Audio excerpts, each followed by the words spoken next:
How's it going, everyone? Welcome back to Ilex Forest, where we have another Deck Labs video for you guys today. Today we are going to be doing Torterra EX versus Gardevoir EX. Gardevoir, one of my favorite decks of the previous format, and we're going to see if it holds up true in this new rotation. Going against Torterra EX, though, the brand new EX Pokemon from Temporal Forces, in a similar vein to Gardevoir, reliant on that Stage 2, but also having a very powerful Stage 1 in that Grotle, being able to search for any grass Pokemon with that Sun-Drenched Shell ability. So my buddy Evan will be playing that Torterra EX on the left there, and I believe I am going second. I'm not entirely sure.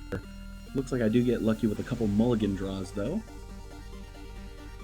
We'll see who is going first here. Looks like, yeah, he will be going first there, starting with that Turtwig, a Wurmple, and a Rellor. See a very early Nest Ball, maybe grabbing himself another Turtwig, which he does.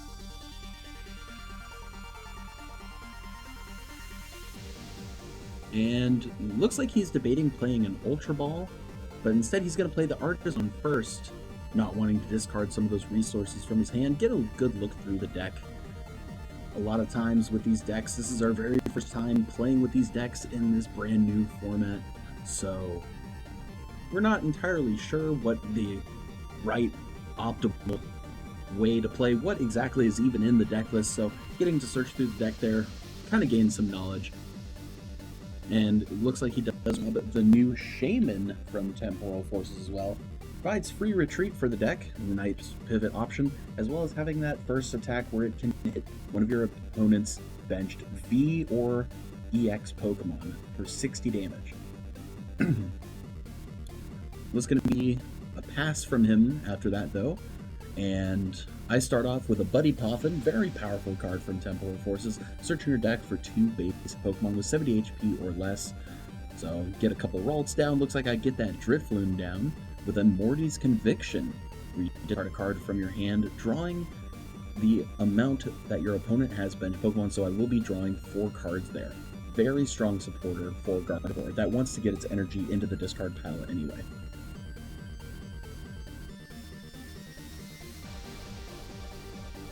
Looks like I'm searching the deck a little bit.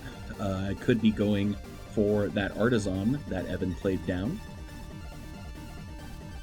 Maybe get down a 4th Ralts could be good here. And looks like, yeah, that is what I'm going to be doing. Oh, actually, it looks like I might have had another Buddy Poffin.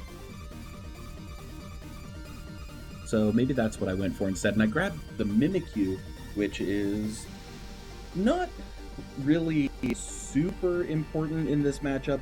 It just makes it so that the Torterra EX cannot damage it thanks to its safeguard ability.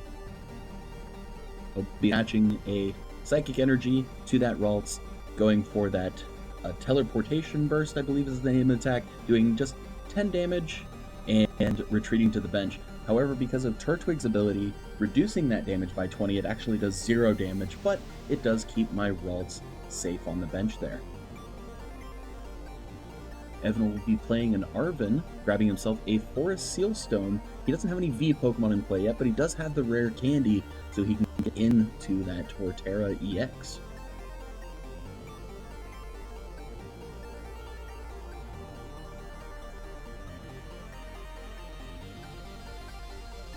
Looks like he's debating on what he's going to be doing here.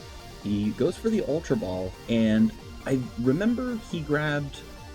He started to look at the Grotle and then grabs the Torterra EX, and honestly, I think he should have just stuck with the Grotle there, since he could use that Sun-Drenched Shell ability to also get the Torterra EX.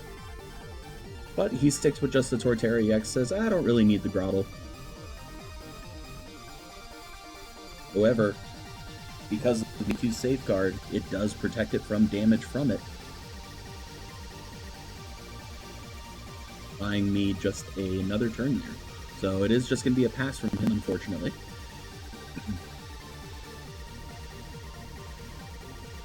So there I play an Ultra Ball, discarding a Cresselia, and I think it may have been a counter catcher. grabbing a Curlia so I can start using Refinement, discarding cards, drawing 2. And I also have the rare candy into the Gardevoir EX. So I am very well set up at this point with 2 Curlia, a Gardevoir EX, and I am just cruising along in this game. As you can see, doing a couple of refinements, discarding a Psychic Energy there, evolving my 3rd Ralts into Curlia as well. A lot of people felt that Gardevoir really lost a ton in this rotation, and let's be honest, it did. It lost the Celebration Mew, Battle VIP Pass, Fog Crystal, Level Ball, its ACNV, you know, the list goes on. However, this new version of Gardevoir seems to be handling its own pretty well.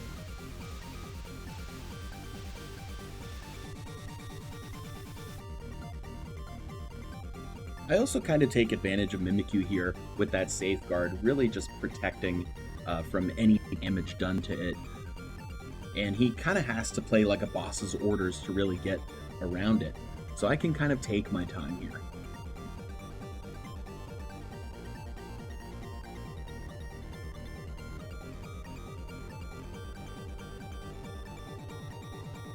So with that Sun-Drenched Shell from his Grottle, he's able to grab the Beautifly from Lost Origin, a card that has seen virtually 0 competitive play up until this point. Allows you to draw cards until you have 6 cards in hand, so just 1 card better than the Bibarel that we have seen. Of course, this Torterra deck, it does only play grass Pokemon so that you could do the most damage possible with the Torterra EX. He is still unable to get around this Mimikyu though, so it is still just yet another bot turn for me. As I go ahead and play an Arven. It's not very common that you see Gardevoir decks play Arven, especially in the previous format, but I think moving forward, Arven is just one of the best supports you could really ask for, especially for these decks that take a little bit of time to set up.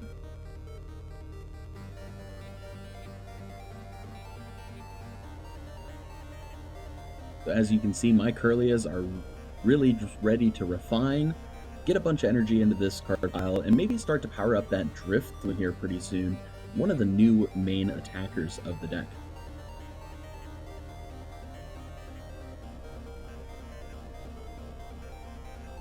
So we will see another Arven from Evan here, grabbing a rare candy, as well as the TM Evolution. Not really sure where the TM Evolution comes into play here. Maybe he could slap it down so that when he rare candies into that Beautifly, that he could draw an extra card. Thin his deck just a little bit. Yeah, we do see that rare candy into the Beautifly there.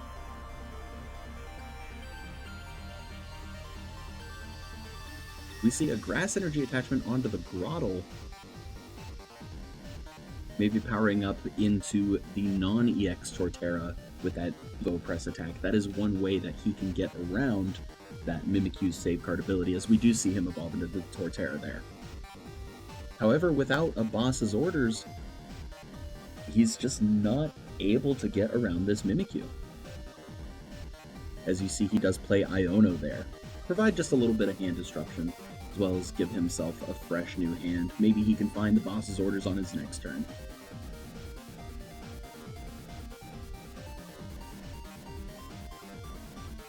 Would also be nice for him to find some sort of switch card.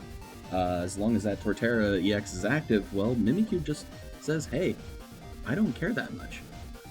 That Torterra EX is doing nothing to me.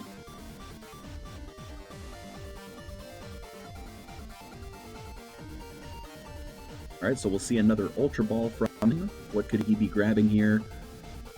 Looks like another Torterra EX, which I don't necessarily hate here. Once you get around this Mimikyu, your Torterras do a significant amount of damage. A lot of Gardevoir's attackers, actually all of Gardevoir's attackers are single prize attackers, so 180 damage will pretty much just one-shot every single one of them.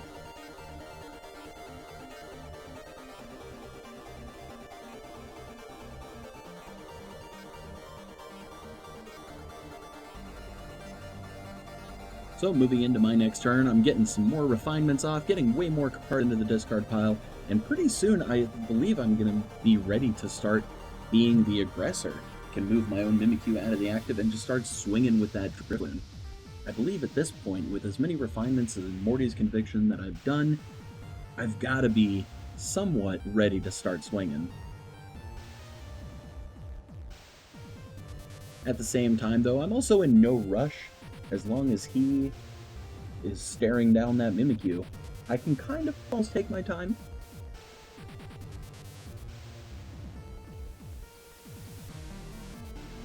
One of the cool new Ace Spec cards that Gardevoir play now is that Hero's Cape, which gives Pokemon plus 100 HP, which combos very well with the Drifloon.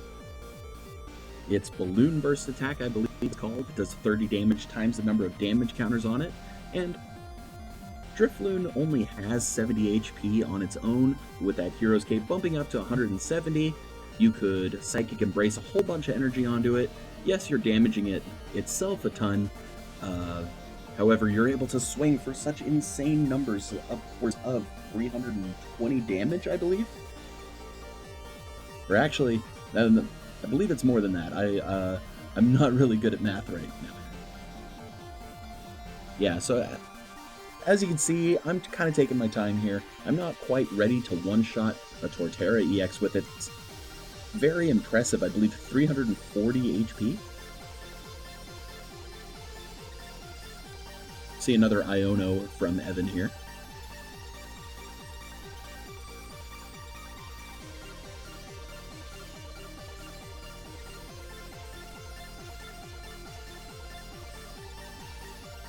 Yep, and as you see, I do get that Hero's Cape onto the Drifloon. That's what I've been searching for this entire time.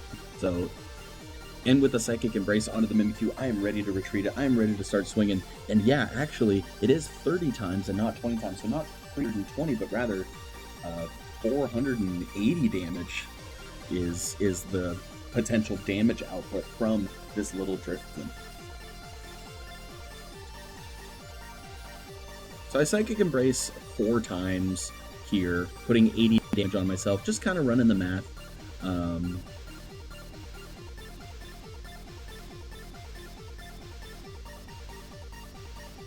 Yeah, looks like I'm putting my damage counters down. I have 6 energy on there, 120 damage done to myself, times 3. That's going to do 360 damage, one-shotting that colossal Torterra EX, taking the first 2 prizes of the game.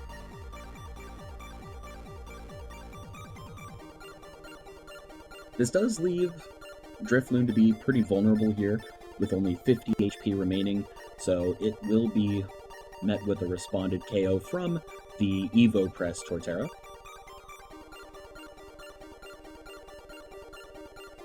Looks like Sun-Drenched Shell will grab another Torterra with Evo Press as he attaches the Reversal Energy. Interesting tech card that the Torterra deck plays. When you're behind on prizes, it provides 3 of every type of energy, as long as it's attached to a Stage 2 Pokemon that does not have a rule box, which is perfect for that Torterra. It is ready to attack.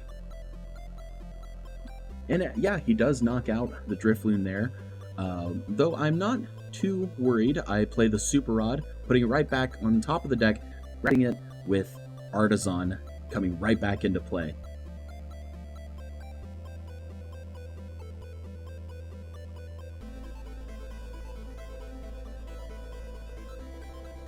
So I'll Psychic Embrace to the active Kirlia, retreating back into the Drifloon, and I'm ready to do it again. Sure, I don't have the Hero's Cape anymore, however, this Torterra is not an EX, it has far less HP that I have to climb over. I will play an Arven there for a Buddy Poffin and a Bravery Charm, the other tool that this deck plays,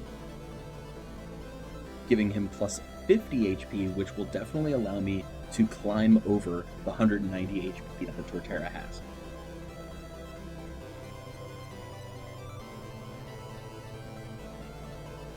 It could be a mistake for me here to actually attach this much energy, because I don't need to do 300 damage, I only need to deal 190, so I could have conserved some of that energy However, I think my thought process was if he is somehow able to one-shot the Gardevoir, which I'm not sure if the deck actually does play a way to do so outside of Shaman V. I think even then that might even be a stretch.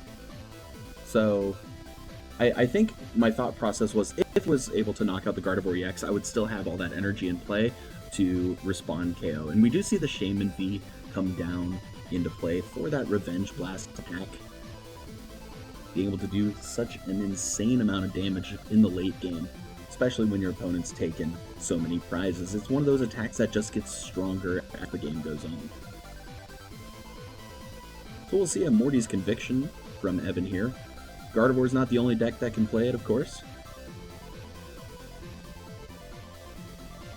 Drawing himself some cards, as with my full bench, discard 1, draw 5 is a very, very strong effect here.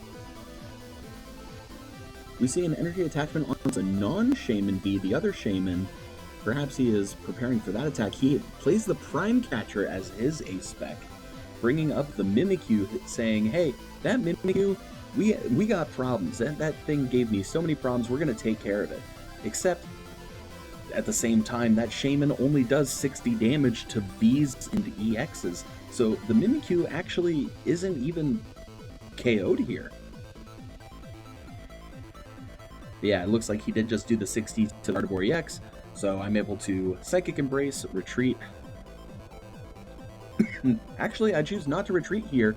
I choose to attach a second energy onto the Mimikyu and use that Cursed Drop attack, I believe it is called, to put 7 damage counters on the active Shaman, which is actually enough to knock it out and take a prize there. I never thought I would be attacking with the Safeguard Mimikyu ever until now. So I only have 2 prizes left to take this game.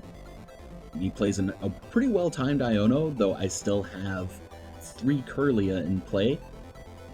Something I've noticed with Gardevoir in this format as opposed to previous formats is that keeping your Kirlias as opposed to evolving them to Gardevoir is a lot nicer now. You can have that refinement for much longer of the game, whereas before you would evolve into the Shining Arcana Gardevoir and it would pretty much be knocked out and then you wouldn't have that draw engine available to you anymore. So now, in this format, you get to keep those longer, drawing you probably more cards over the course of the game. So as you can see, Drifloon here, fully powered up again, ready to swing. And I believe I am just searching for a boss's orders, which I do get, and I boss up the Shaman V for the game, and that is going to be game 1.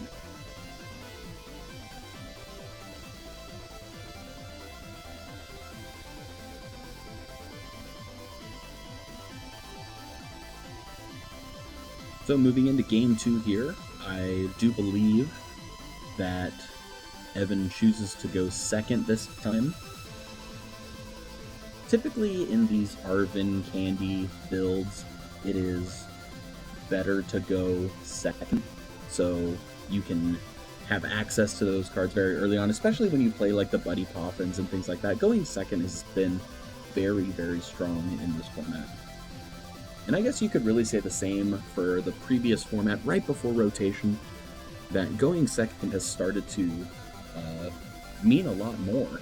I've been playing this game for many years, and it always seemed that going first was always the advantage. And now we're starting to see how going second definitely helps them a lot.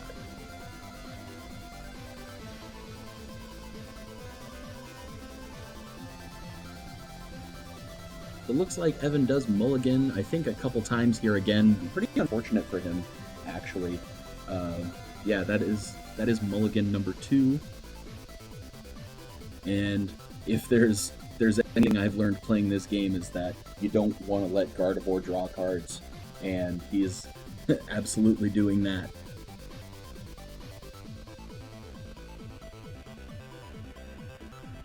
So we do see a basic from him there. I'll go and take my mulligan draw and start the dreaded Mimikyu that gave him so many problems last game. So actually Evan decided to go first, and that's okay. He started double Nest Ball. I mean, that's basically like a Battle VIP pass. grabbing himself another Turtwig and a Wurmple so he can get that Beautifly online as soon as possible.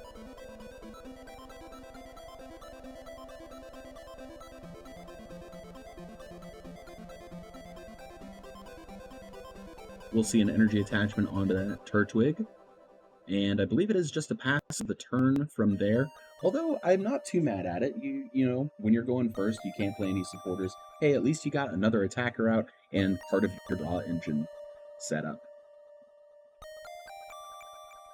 But I do start off with a Buddy Poffin, getting out a couple more Ralts, as well as an Arven, so I can get out yet another Buddy Poffin, and maybe the TM Evolution is actually going to be the tool that I go for here, so I can get those earlias. I believe off this Buddy Poffin, I grab a Drifloon and another Ralt, as you see them there.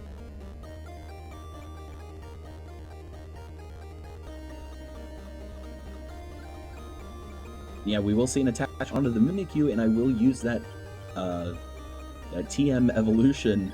I forget the name of the attack that it gives you, that I'm able to search my deck for 2 Pokemon that evolve from 2 of my benched basic Pokemon, or I guess just Pokemon that can evolve, and evolve them.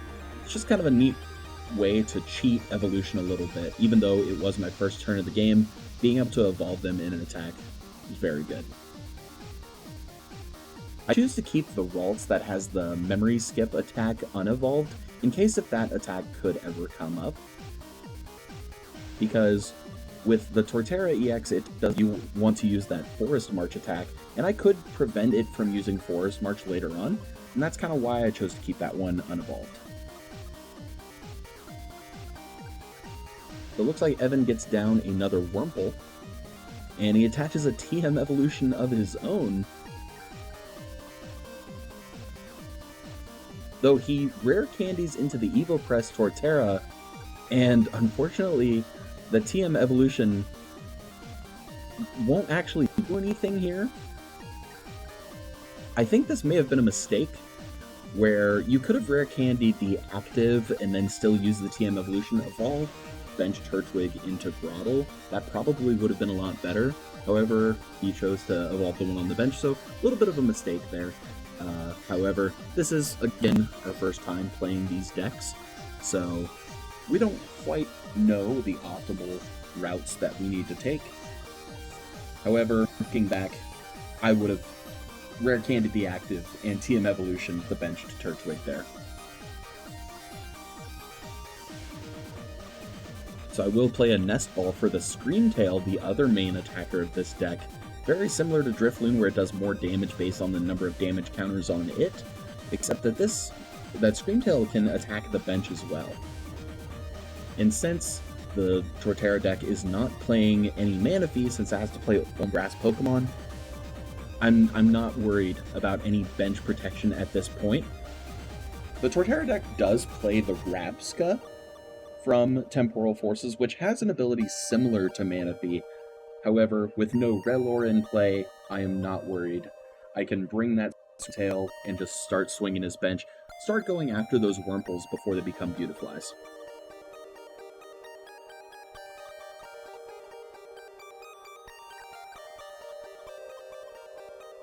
Though I don't quite go for that yet, I actually go for the Curse Drop again with the Mimikyu. Using that twice is something I never thought I would do. Putting 7 damage counters on the active Turtwig, getting that Solid Shell ability, which would prevent up to 20 damage done to it. However, we're placing counters as opposed to doing direct damage, so that full 70 will be applied. Evan's going to be playing an Iono here.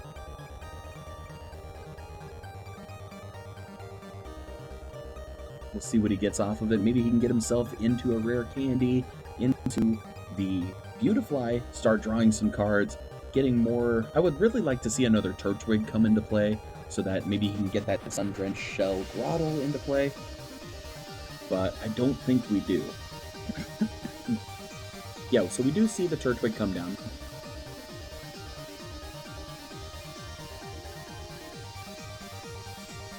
We see an Earthen Vessel, discarding a card from his hand to search for 2 Grass Energy.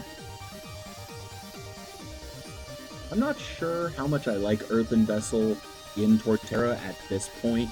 I mean, obviously it's good to search out for your energy, but I wonder if there could just be better cards that draw you cards so you don't necessarily have to search for them.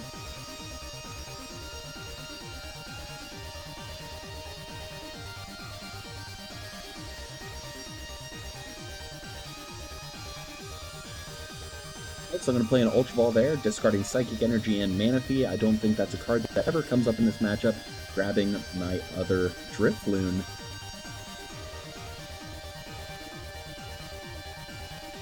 Though my bench is full, so I may just be hanging on to that in case if my one Drifloon goes down.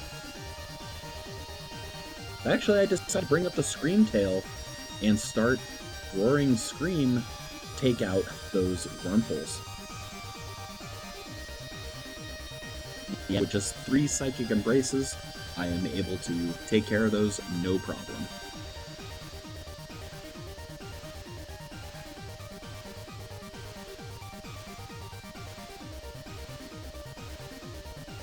Going back into Evan's turn here, I'd really love to see the Grottle from him, so maybe he could search out the Beautifly. He did have 2 Wurmple in play, now only 1, so I feel like getting out that Beautifly is very important here. We see the Prime Catcher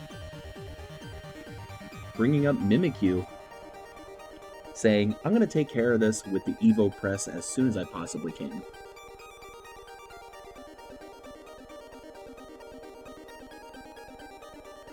That he must really just have a vendetta for it. However, by knocking out the Mimikyu, he leaves the Scream Tail alone, and he wasn't able to get that Beautify into play, so Roaring Scream is actually going to be able to take another knockout on that Wurmple.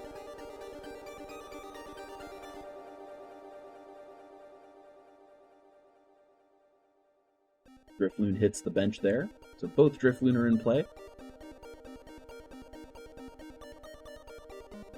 I almost wonder if I should have gone for another Ralts. Maybe my other Ralts was prized, and that's why I went for Drifloon.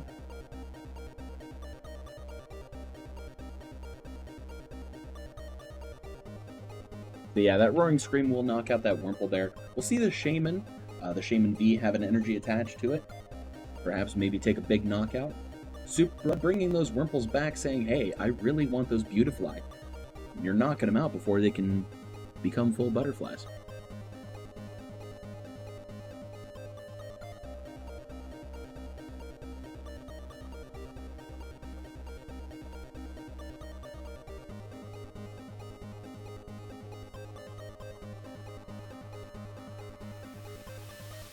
So the Grottle comes into play, grabbing himself the Shaman, the Nun-V of course.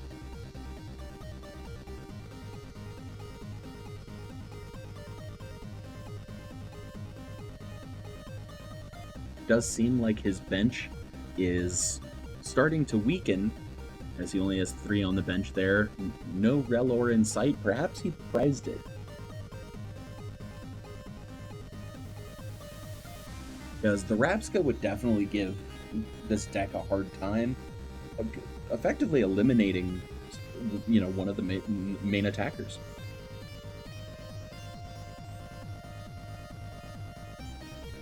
We'll play a Morty's Conviction there, drawing 3 cards. Which at this point you can imagine my hand size is massive with the several refinements, plus a Morty's Conviction. I've got many cards in my hand for many options.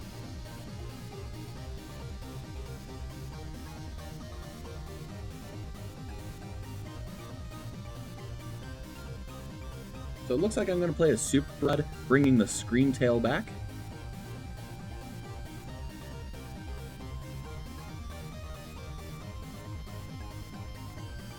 And I think I also played a Nest Ball that I had in my hand. It may have just been a little bit off screen there. And I attached the Hero's Cape to it as well, so that I can really do a ton of damage, maybe even knock out the benched Torterra EX.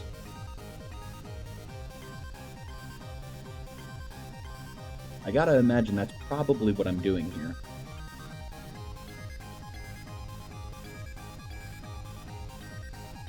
Yeah, as you see a whole bunch of energy come down with that Psychic Embrace ability.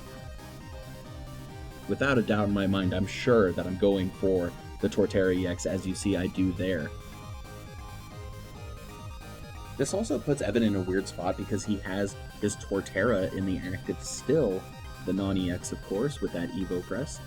So he's kind of forced to just attack with that. Torterra, I do believe, has like a 4 retreat cost, and I haven't really seen any switching cards from him. So this Torterra could be stuck here. Screamtail could be the key to victory. We see another Ultra Ball from him, grabbing another Evo Press Torterra. As well as, oh wait, we see the Sun-Drenched Shell grab the Relor, so it was never prized.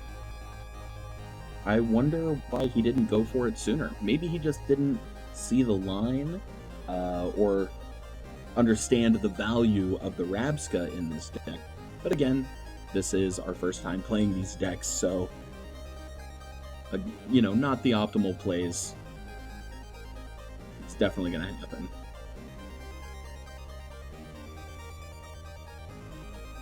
So yeah, he does knock out my Screamtail there. I will play an Ultra Ball. Grabbing another Kirlia. I do believe after a few refinements, I should be able to find another one of my copies of Super Rod and get Screamtail back into play. It has been putting a lot of work in this second game.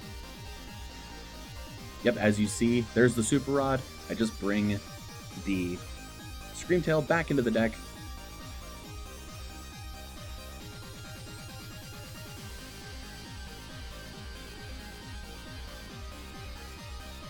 You gotta imagine I'm going for here. I think I did play another Nest Ball in my hand,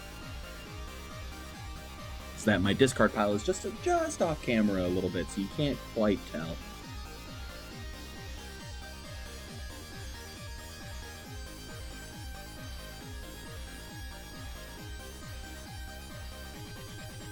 Well, I must not have played the Nest Ball there, because I just went for a refinement. Maybe I'm just trying to draw into it. Looks like my deck is pretty thin, so the odds of me hitting the Screamtail are pretty high. I do only play one in my list currently. However, I do intend on adding a second. There is very high value in that Screamtail with Gardevoir moving forward. And with the Luxurious Cape, also giving it 100 HP, much like Thero's Cape, I don't necessarily have to worry about the downside of giving up an extra prize when it is knocked out, because I will be winning the game here with that Roaring Scream, one-shotting that Shaman Bee for the game. And we're just having a little discussion here on how much damage it's actually doing, since Psychic Embrace puts 2 damage counters on the Screamtail, and Roaring Scream does 20 damage for each damage counter on it. I'm able to hit that Shaman Bee for 360 damage and the knockout. So a pretty decisive 2-0 victory from Gardevoir here. And that's going to wrap up our Deck Labs video for today.